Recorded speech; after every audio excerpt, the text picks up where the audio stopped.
తెలంగాణలో కాంగ్రెస్ సూపర్ జోర్లో కనిపిస్తోంది. ఆపరేషన్ ఆకర్ష్ మొదలుపెట్టిన హస్తం పార్టీ మిగతా పార్టీలను టార్గెట్ చేసుకుని చేరికలకు గేట్లు తెరిచేసింది. కారు పార్టీకి చెందిన చాలా మంది కీలక నేతలు, ఎమ్మెల్యేలు, మాజీ మంత్రులు, ఎమ్మెల్సీలు, నియోజకవర్గ స్థాయి నాయకులు, చివరికి కేసీఆర్ కు సన్నిహితులు కూడా కాంగ్రెస్ కండువా కప్పుకున్నారు. ఇది స్టార్టింగ్ మాత్రమే. మరిన్ని చేరికలు భారీగా జరిగే అవకాశాలు క్లియర్ గా కనిపిస్తున్నాయి. లేటెస్ట్ గా ఎమ్మెల్యే కడియం శ్రీహరితో పాటు ఆయన కూతురు కావ్య, గ్రేటర్ మేయర్ విజయలక్ష్మి పార్టీలో చేరారు. మరో 5 ఎమ్మెల్యేలు కూడా కాంగ్రెస్ లో చేరేందుకు రెడీ అవుతున్నట్లు ప్రచారం జరుగుతోంది. అయితే ఇదంతా ఎలా ఉన్నా నందమూరి వారసురాలు హరికృష్ణ కూతురు నందమూరి సుహాసిని కాంగ్రెస్ లో చేరేందుకు రెడీ అవుతున్నారనే ప్రచారం జరుగుతోంది.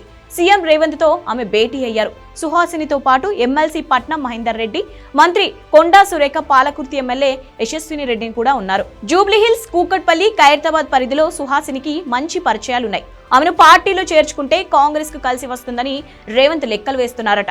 పార్టీలో చేరిన తర్వాత సుహాసినికి కీలక పదవి ఇచ్చేందుకు కూడా పార్టీ అధిష్టానం సిద్ధంగా ఉందని తెలుస్తోంది.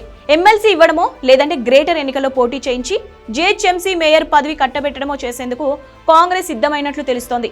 సుహాసిని చేరికతో నందమూరి కుటుంబ అభిమానులే కాదు, హైదరాబాద్ లో సెటిలర్ల ఓటర్లను కూడా అట్రాక్ట్ చేయొచ్చని కాంగ్రెస్ భావిస్తోంది.